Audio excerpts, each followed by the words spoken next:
관저 이전 특혜 의혹을 수사 중인 김건희 특검팀이 오늘 오전 윤 전 대통령 부부 자택 등 7곳을 압수수색하는 등 강제 수사에 나섰습니다. 한편 금거북이 매간 매직 의혹을 받는 이배용 전 국가교육위원장이 특검에 처음으로 출석했는데요. 핵심 쟁점과 이 밖에 주요 사건 사고 소식 임주혜 변호사와 함께 짚어보겠습니다. 어서 오세요. 네, 안녕하세요. 예. 자, 김건희 특검팀 오늘 오전 대대적인 압수수색에 나섰습니다. 윤 전 대통령 자택 등 무려 7곳 압수수색했는데요. 관저 이전 의혹과 관련해서 이 사저를 압수수색한 건 처음이지 않습니까? 그렇습니다. 오늘 오전부터 특검에서 대규모 압수수색을 단행했습니다. 윤석열 전 대통령 사저를 포함해서 7곳에 대한 압수수색이 지금 진행이 되고 있는 상황인데요. 윤석열 전 대통령의 사저가 다른 혐의로서 이전에도 압수수색이 진행된 바는 있었지만 이 대통령실 이 관저 이전 의혹과 관련해서는 이번에 첫 압수수색입니다. 아마도 특검 측에서 이제 확보하고자 하는 그런 자료를 예측해 보고자면 이 업체가 선정되는 과정에 있어서 어떤 윤석열 전 대통령 부부의 친분 관계에 따라서 특정 업체가 수의 계약을 맺을 수 있었던 것은 아닌지 친분 관계라던가 개인적인 인연에 근거해서 업체가 선정이 되었고 이 때문에 결국 최종적으로는 어떤 세금이 낭비된 것은 아닌지 이런 부분에 대한 관련 자료들을 확보하기 위한 압수수색이라고 보여지고요. 지금 이 압수수색과 관련해서 어떤 자료가 발견되는지 여부에 따라서 이 관저 의혹 관련된 이 수사도 탄력을 받을 수 있을지 관심이 집중되고 있습니다. 특히 눈길을 끄는 게 압수수색 영장에 적시된 혐의의 변화입니다. 지난 8월 압수수색 영장에는 21g 등을 상대로 건설산업기본법 위반 혐의를 적용했는데 이번에는 직권남용 권리행사 방해 혐의를 적용했네요. 이 차이가 뭘까요? 차이점이 있어 보입니다. 당초에는요, 이 업체 자체의 문제 관련해서 이 조건들을 충족하고 있었는지 허가를 받은 업체, 그러니까 관련된 규정들을 준수하고 있는 업체였는지가 보다 더 중점적인 부분이었다면요, 이번에 적시된 혐의는 직권남용 혐의입니다. 당시에 이 관저 이전과 관련해서 이 업체 선정 과정에 이 업체 선정에 대해 관여하고 있었던 그런 공사 관련 업무를 담당하고 있었던 공무원들이 있을 것이고 이 공무원들이 이 업체를 선정하는 과정에 윗선으로부터 부당한 어떤 압박이라던가 지시를 받았는지 여부 그래서 이 해당 공무원들이 부정한 방식을 통해서 이 업체 선정하는 데 관여했는지 여부 이런 부분들이 본인의 권한을 넘어서 그 권한을 남용했다는 그런 직권남용 혐의가 가증한 부분이기 때문에 적어도 특검 측에서는 이제 이 해당 업체 자체의 문제점을 벗어나서 이 업체가 선정되는 과정에 있어서 공무원들이 직권남용을 한 바가 있는지 이런 부분들을 확인하고 있는 그 과정이다. 어느 정도 일정 부분 혐의점을 확인했다라는 부분도 보여지고요. 이 윗선이 개입했는가 이 의혹에 대한 수사가 본격화된다면 결국 그 최종적인 수사의 칼끝은 윤석열 전 대통령 부부에게 향할 수 있기 때문에 압수수색을 통해 어떤 자료들을 확보할지 증거로서 가치가 있는 부분들이 과연 시간이 많이 지났음에도 불구하고 추가로 발견될지가 관심을 모으고 있습니다. 김건희 씨 측은 이번 압수수색을 두고 여론전이다 이렇게 주장을 하고 있습니다. 보석신문을 앞둔 시점에서 이루어졌다는 건데 그럼 향후 앞으로 재판 전략에는 어떤 영향을 미치게 될까요? 이 압수수색이. 어제 김건희 여사 측에서 좀 전격적이라고 볼 수 있는 이 샤넬백 수수에 대해서 이제 인정하는 그런 부분들이 있었고요. 그리고 보석신문 기회도 잡혔습니다. 김건희 여사의 보석신문은 12일 오전 10시 10분에 열리기로 되어 있어서 사실상 지금 보석이 인정되느냐 여부가 굉장히 중요한 상황인데 지금 김건희 씨 측에서 밝히고 있는 입장에 따르면 보석신문도 앞두고 있는 와중에 그리고 일정 부분 지금 자백도 하고 시인도 하고 있으면서 수사에 적극적으로 재판에도 협조적으로 임하고 있음에도 불구하고 지금 동일한 장소 윤석열 전 대통령 부부의 사저를 그러니까 4차례나 압수수색을 단행하고 있는 것 말 그대로 지금 탈탈 털어보겠다라는 취지로 읽혀진다. 이것은 지나친 이제 부당한 수사다라는 입장을 좀 펴고 있는 것으로 보여지고요. 사실상 다른 혐의로 그리고 법원에서 이 영장이 발부됐기 때문에 압수수색이 영장이 나온 것이라는 점을 보자면은 사실상 필요에 의한 압수수색이다라는 평가도 충분히 가능하고 이번에 압수수색이 또 있었다고 해서 지금 김건희 여사의 보석신문에 어떤 결정적인 영향을 준다거나 보석 신문을 방해할 목적이었다라고는 보기 어려울 것 같아서 이제 이런 부분들은 좀 관련성이 떨어지지 않나 생각이 들고요. 다만 이미 굉장히 많은 자료들이 확보되고 있습니다. 최근에 이제 김건희 여사의 또 다른 휴대폰이 이제 전성배 씨의 법당에서 발견이 되면서 관련해서 또 많은 대화들이 또 지금 이야기가 되고 있고 문제가 되고 있어서 또 다른 또 증거가 나올 수 있을 것인가 내지는 또 아무것도 발견이 되지 않는다면 특검 측도 과도한 수사 아니냐라는 비판도 받을 수 있기 때문에 어떤 자료가 확보될지가 좀 중요한 의미를 갖는다고 봅니다. 예. 자, 한편 오늘 오전엔 이 매관매직 의혹을 받는 이배용 전 국가교육위원장 특검의 조사를 받고 있습니다. 자, 휠체어를 타고 다리 깁스도 한 모습을 보여줬는데요. 일단 오늘은 참고인 신분인데요. 조사 결과에 따라서 피의자로 전환될 가능성이 있습니까? 그렇습니다. 이 이배용 전 교육위원장 같은 경우에는 지금 휠체어를 타고 지금 특검에 출석하는 모습이 영상으로도 확인이 됐습니다. 이 출석 과정에서 이제 포토라인에서 이제 취재진들과 좀 충돌을 하는 듯한 모습도 보이게 했는데요. 이전에는 이제 건강상의 이유를 들어서 계속해서 출석을 거부하다가 이제는 전격적으로 출석을 한 겁니다. 예. 지금 문제되는 게 바로 그 금 거부기와 관련된 부분입니다. 지금 김건희 여사의 이 오빠 쪽이 운영하고 있는 이제 친정에서 운영하고 있는 그 요양원 이제 금고에서 금 거부기와 이배용 전 위원장이 남긴 것으로 추정되는 그런 쪽지, 이제 편지가 함께 발견된 부분이 문제가 되는 건데, 그리고 또 이제 여러 가지 논란에 있어서 이배용 전 위원장도 함께 그 자리에 있었다라는 취지의 그런 내용들이 등장을 하게 되면서 이 일명 매관매직 의혹과 관련해 현재로서는 참고인 신문, 뭐 실제로 그런 금 거부기를 전달을 하였는지, 그런 메모를 본인이 작성한 것은 맞는지, 관련해서 다른 특혜라던가 청탁이 있었는지 일단 참고인 신분으로 이제 그 전체적인 과정을 확인하기 위한 조사가 지금 진행이 될 거라고 보고요.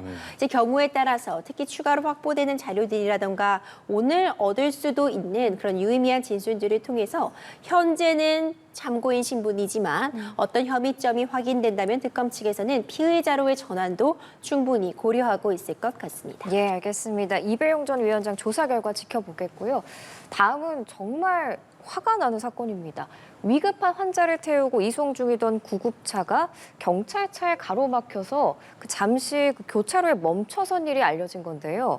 그 당시에 구급차가 응급 환자를 이송 중이다라는 방송까지 했는데도 경찰차가 꿈쩍도 하지 않았다는 거예요. 상식적으로 이해가 안 가는데요. 그렇죠. 사실 지금 이 구급차에서 이야기를 하고 있는 바에 따르면은 이제 신호가 걸렸습니다. 그러니까 빨간불 때문에 구급차가 이제 진행을 하고 있지 못하는 상황이어서 이제 너무나도 긴급한 상황이었기 때문에 오히려 차선 변경을 해서 이 순찰차 뒤로 멈춰섰다는 겁니다.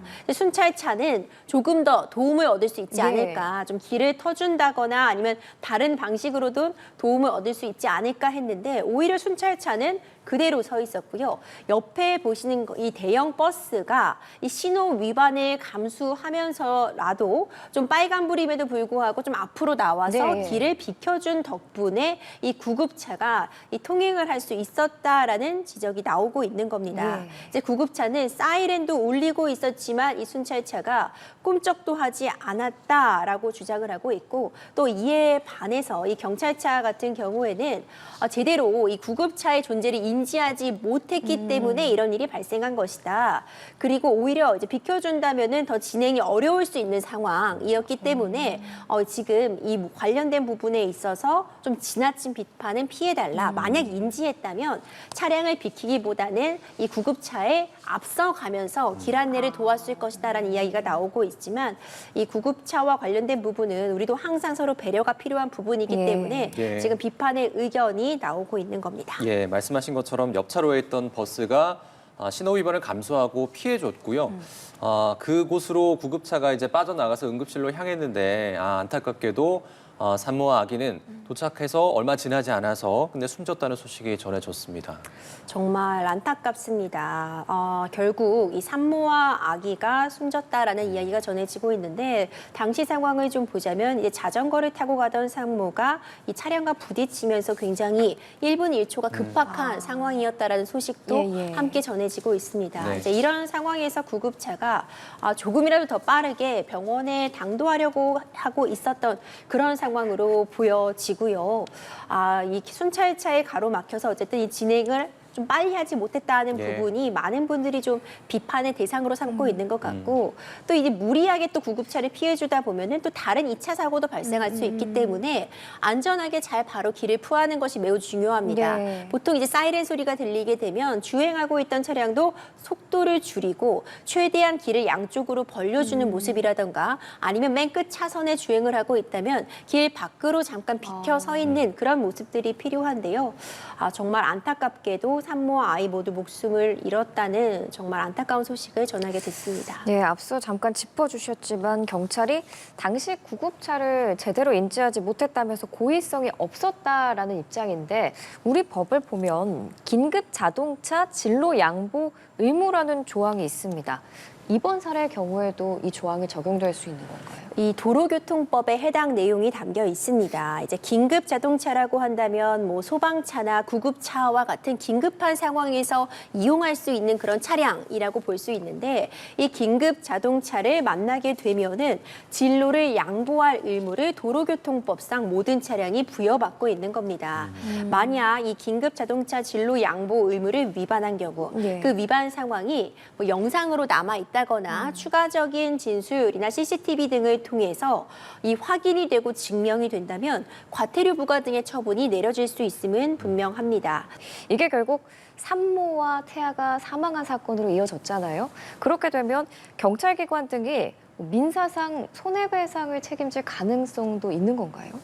사실 이제 너무나도 안타까운 죽음이고 피해가 발생한 부분은 맞지만 이 고의성 여부 이제 일부러 비켜주지 않았다라거나 고의로 이 차량을 통행하지 못하도록 막고 있었다라는 부분까지는 인정되기 좀 어려운 측면이 있어 예. 보여서요. 어떤 책임을 묻기는 좀 어렵지 않을까 생각이 됩니다. 다만 이와 관련해서 여러 가지 논의는 가능할 것 같은데 이 긴급 차량들에 대해서 좀 어떻게 더 배려를 하고 빠른 운송이 가능하도록 조치를 취할 수 있을지 이런 부분에 대한 의문을 남기는 그런 안타까운 사건인 것 같습니다. 네, 이번 사건이 더 비판을 받는 게 경찰차가 길을 막았다는 점인 것 같습니다.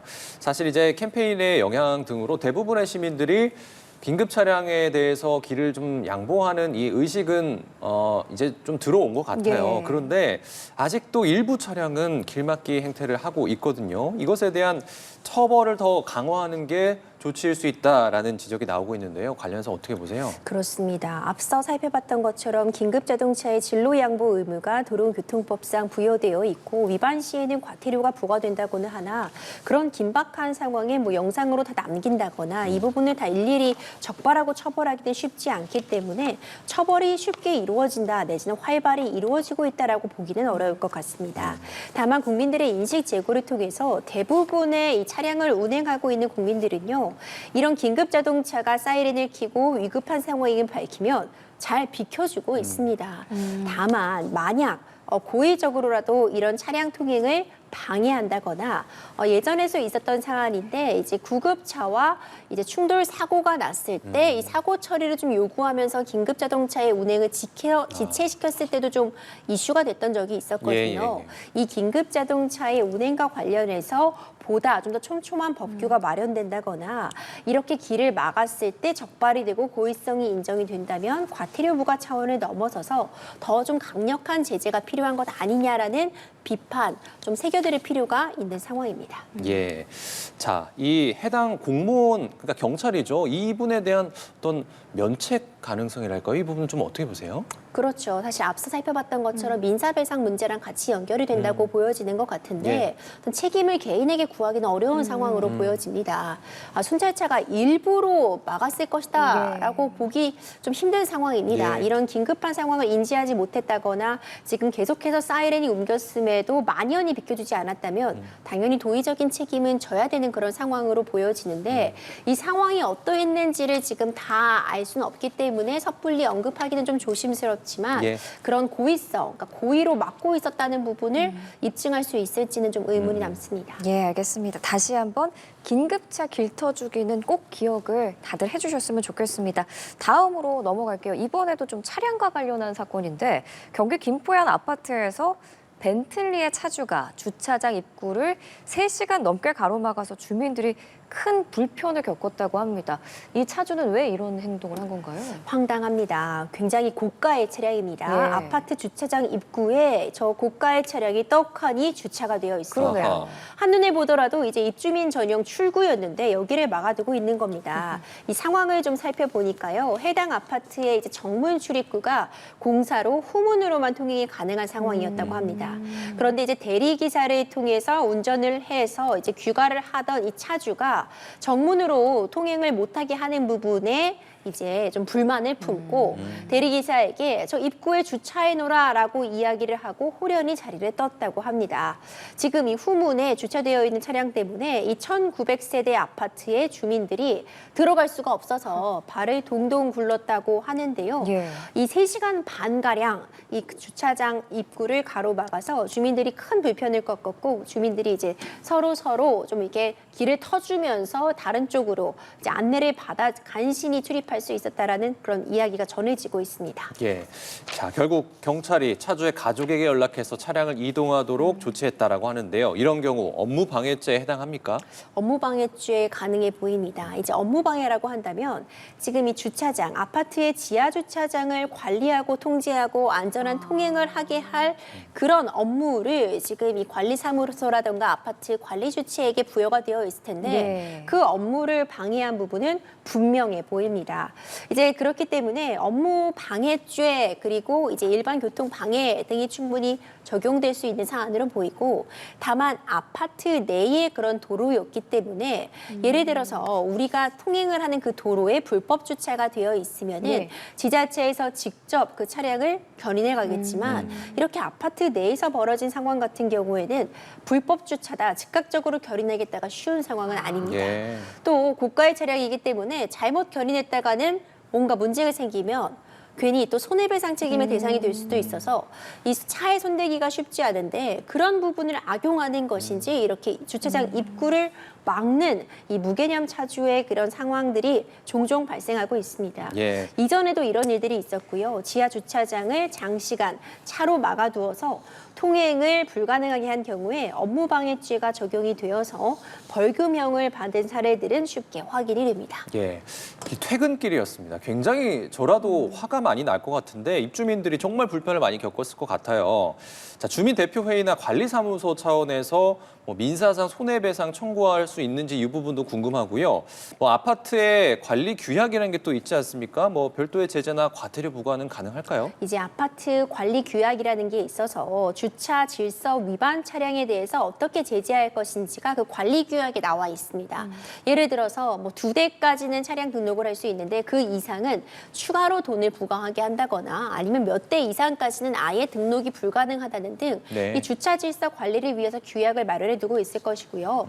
만약 그 아파트 관리 규약에서 이렇게 통행에 방해가 되는 행동을 했을 때 입주자 대표 회의라던가 관리사무소 차원의 어떤 별도의 제재를 하겠다라는 부분이 담겨 있다면 당연히 이 아파트 관리 규약상의 그 조항을 근거로 해서 추가적인 제재도 가능하리라고 봅니다. 예. 이제 당연히 손해를 끼친 부분은 충분히 인정이 됩니다. 이제 업무 방해 혐의 같은 부분들이 적용될 수 있는 그런 측면들이 있어 보이는데 구체적으로 어떤 손해, 입주민들의 통행 불편이라든가 이를 또 해소하기 위해서 다른 인력들이 추가 투입이 되었고 그로 인해서 손해가 발생했다는 부분이 어느 정도 입증이 된다면 손해배상을 청구하는 것도 가능한 상황으로 보여집니다. 특히 이 차주의 경우에는 술에 취한 상태로 내 차를 건드리면 가만두지 않겠다 이런 협박성 발언도 한 걸로 알려졌는데 음주 상태에서 주차장 입구를 막으면서 불편을 주고 또 이렇게 협박성 발언을 한 게 민사뿐만 아니라 뭐 형사 책임에도 영향을 미칠 수 있을까요? 이 협박성 발언이 이제 협박죄 같은 부분이 해당할 수 있을지 좀 살펴보면 협박죄라는 것은 예. 상대방에게 해악의 고지를 해서 공포심을 느끼게 할 정도에 이르렀어야 합니다. 이제 이런 상황에서 있는데요. 만약 지금 이 출입에 대해서 통제를 하고 있는 경비원이라던가 아니면 출동한 경찰관에게 이제 고래고래 소리를 지르고 행패를 부리는 걸 넘어서 내가 지금 너를 어떻게 하겠다. 생명의 신체에 위해를 가할 수 있다라는 정도의 그런 언사가 있었다고 한다면 협박죄 같은 부분이 적용될 가능성은 있습니다. 예. 다만 이런 해악의 고지 정도에 미치지 못했다면 별도로 이 언행의 정도에 따라서 모욕죄 같은 부분이 뭐 추가로 논의는 될 수 있겠지만 당연히 음주 상태에서 계속해서 행패를 부린 사정은 이 업무 방해에 있어서도 하나의 요소로서 판단이 될 수 있기 때문에 형사 책임에 영향을 준다고 볼 수 있습니다. 그러면 이 음주 상태였던 게 만약에 모욕죄나 업무 방해죄 같은 경우에 감경 요소가 될 가능성도 있는 거예요? 없다고 말씀드리고 싶습니다. 이 음주라고 하는 것은요, 이제 더 이상 어떤 내 핑계가 될 수 없습니다. 그리고 내가 음주했기 때문에 이런 행패를 부려도 된다? 결코 납득되지 않는 변명입니다. 다행이네요. 그렇죠. 이제 음주 상태라고 해서 감경이 되기보다는 음주 상태였기 때문에 이런 행동을 했구나라고 뭐 이해는 할 수 있겠지만 이건 이해 정도를 넘어나는 그런 행동들이었기 때문에 음주 상태였다는 점이 뭐 형량이라던가 어떤 처벌의 정도를 약하게 하는 데는 영향을 주기 어렵지 않을까 생각이 됩니다. 예, 주치 감경을 주장한다기보단 이런 행동을 안 해야겠죠. 자, 다음 소식 짚어볼게요. 일본 온라인을 중심으로 허위 정보를 퍼뜨린 96만 구독자 유튜버에 대해서 경찰이 수사에 착수했습니다. 이 퍼뜨린 내용을 보니까요. 중국인이 입국한 후 한국에서 훼손된 시신이 많이 발견된다라는 거짓 정보를 유포했더라고요. 그렇습니다. 이 내용이 굉장히 수상하기도 하고 좀 굉장히 공포심을 불러일으킬 네. 만한 내용이었습니다. 예. 이 한국에 계속해서 훼손된 시신이 나오고 있는데 이 중국인의 무비자 입국 이후에 한국 훼손 시신이 계속 발견이 되고 있다. 비공개로 지금 수사가 진행 중인 사건만 150건에 달한다. 이렇게 어찌 보자면 꽤 구체적인 사례까지 언급을 하고 있는 네. 겁니다. 예. 해당 유튜버는요, 이 구독자도 굉장히 많이 보유하고 있는 좀 유명 인플루언서라고 볼 수 있는데요.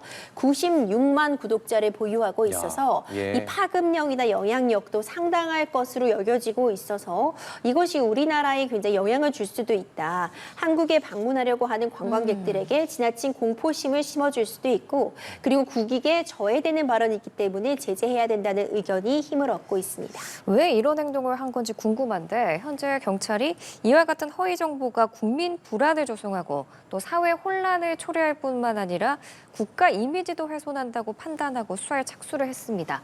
만약에 중대한 국익 저해 행위라고 판단이 되면 어떤 혐의를 적용할 수 있는 거예요? 만약 어떤 특정인에 대해서 콕 집어서 사실과 다른 내용을 적시하면서 이런 영상을 만들어 올렸다면 우리가 딱 떠오르는 게 아마 명예훼손일 명예훼손, 것입니다. 그런데 이번 사안 같은 경우에는 조금 애매한 측면이 지금 어떤 특정인을 꼭 집어서 명예훼손을 하고 있는 것이 아니라 네. 한국에 대해서 사실과 다른 내용을 공표하면서 한국의 국격을 떨어뜨리고 있는 그런 상황이 문제가 되는 겁니다. 지금 전기통신기본법 위반 혐의를 적용하겠다라는 부분들이 나오고 있는데 그러니까 타인에게 손해를 가할 목적으로 이렇게 허위의 사실을 공시하고 있는 경우 이런 부분들을 좀 문제 삼고 있는 것 같고요. 지금 사실과 다른 내용을 지금 적시하고 있기 때문에 이런 혐의들을 적용해서 일단 수사를 좀 진행해 보겠다라는 이야기가 나오고 있습니다. 예. 중대한 국익 저해 행위다라는 평가가 가능한 게 지금 한국에 관광객들이 많이 몰려오고 있는 이런 시점에 사실과 다른 내용으로 어떤 공포 분위기를 조성하는 것이 국익을 저해하고 있다라는 부분을 좀 강조해서 이런 수사가 진행되고 있다고 평가가 됩니다. 그렇군요. 자, 그런데 이 유튜버의 경우 한국인입니다. 일본에서 활동을 하고 있는 한국인인데요. 이번 영상도 일본어와 일본어 자막으로 제작돼서 유포가 됐다고 하는데 자, 이처럼 국외에서 허위 정보를 퍼뜨린 경우에 우리 수사기관이 접근을 할 수 있는 건지가 궁금해요. 뭐 예를 들면 마약 범죄 같은 경우에는 속인주의를 택하고 있지 않습니까? 이런 범죄에 대해서는 국제 공조나 송환 절차가 가능한 겁니까? 그렇죠. 이제 한국인이라고 알려져 있습니다. 다만 이 해당 유튜버의 이제 국적이라던가 소재지 같은 부분은 경찰도 현재로서는 파악 중이라고 보여집니다. 지금 국내에서 거주하고 있는 것은 아닌 것으로 현재로서는 확인이 되고 있기 때문에 국내에 있는 어떤 조사 진행 과정보다는 시간이 더 걸릴 수밖에 없어 보입니다. 다만 이 해당 유튜버도요, 이렇게 사건이 진행됨을 이제 공개가 되고 이제 이런 관련 기사들이 쏟아지자 좀 입장을 내고 있습니다. 허위 사실을 퍼뜨렸다라기보다는 이런 내용도 있다, 이런 이야기도 나오고 있다라는 측면을 본인도 전달한 것에 불과하다. 어찌 보자면 좀 강경했던 입장에서 훨씬 더 보수적이고 한 발 빼는 듯한 그런 입장을 내고 있는 건데요. 네. 이것에 단순히 이런 내용도 있다는 걸 전달했다고 해도 사실 유튜브의 그 생태계상, 그 특성상 이제 허위 사실일지라도 제대로 확인을 하지 않고 자극적인 내용을 업로드하면 그만큼 조회수가 나오고 조회수가 나오면 수익으로 연결되는 맞습니다. 그런 구조 때문에 좀 이런 문제가 반복되고 있는 것 아닌가 싶고요. 결국 일본에서 혐한 뉴스, 한국에 대해서 안 좋은 소식을 퍼뜨리려고 한 이런 부분들이 문제되고 있는 만큼 만약 정정할 부분이 있다거나 이 부분에 대해서 어떤 입장을 번복할 것이 있다면은 좀 빠르게 하는 것이 좋지 않을까 생각이 됩니다. 말씀 주신 것처럼 최근에 뭐 혐한, 혐중 이런 감정 등을 자극해서 뭐 수익을 얻는 유튜브들이 많아지고 있는데 이런 경우도 표현의 자유로 봐야 하는 건가요? 그렇죠. 사실 이런 이 방송의 생태계 조회수가 문제되는 상황에서 이런 표현의 자유와 이 배치되는 이런 부분들 항상 논쟁거리가 되고 있습니다. 최근에 국내에서도요, 이 부천역 인근에서 좀 자극적인 영상을 촬영을 하고 이것을 라이브로 스트림하는 것이 문제가 되면서 부천시 자체적으로도 이런 방송을 금해야 한다는 그런 홍보 영상을 제작해 올리기도 하고 예. 부천역 인근에 이제 말뚝을 박아서 이런 방송을 못하게 하는 그런 조치들도 취해지고 있는데 그때도 똑같이 문제될 수 있는 그런 부분들이요. 개인의 자유, 표현의 자유와 이렇게 이것을 하지 못하게 막는 것이 좀 충돌되는 지점이 있는 것입니다. 하지만 표현의 자유라는 것이 헌법상 보장되어 있는 기본권이라고 해도 기본권도 무한정 보장되는 것이 아닙니다. 그 역시도 정해진 절차와 방식에 따라서 이 행사가 되는 측면이기 때문에 전혀 사실과 다른 내용을 단순히 본인의 조회수를 높이기 위해서 다른 나라 내지는 다른 사람에게 충분히 이제 국익을 해하고 손해가 될 수 있는 부분을 공개하는 것은 표현의 자유의 행사의 범위를 넘어나는 것이다라고 볼 수 있고요. 예. 이것이 경우에 따라서는 손해배상 책임의 대상이 된다거나 추후 형사 책임의 대상이 될 수 있다는 점을 꼭 유념하셔야 할 것 같습니다. 그러면 그 표현의 자유 보호 범위 판단 기준은 어떻게 돼요? 보통 기본권이 제한이 될 때는 이 기본권이 제한하는 것의 목적이 정당한지 수단, 그 기본권을 제한하는 수단이 적절한 것인지 그래서 침해되는 그 기본권이 침해 최소의 원칙, 적절한 수준만 침해되고 있는 것인지를 보는데 이런 허위 사실을 표방하는 유튜브를 모두 금지하기 위해서 아예 개인 방송 자체를 금하겠다라고 예. 한다면 당연히 누가 보더라도 표현의 자유를 지나치게 제한하는 것이겠죠.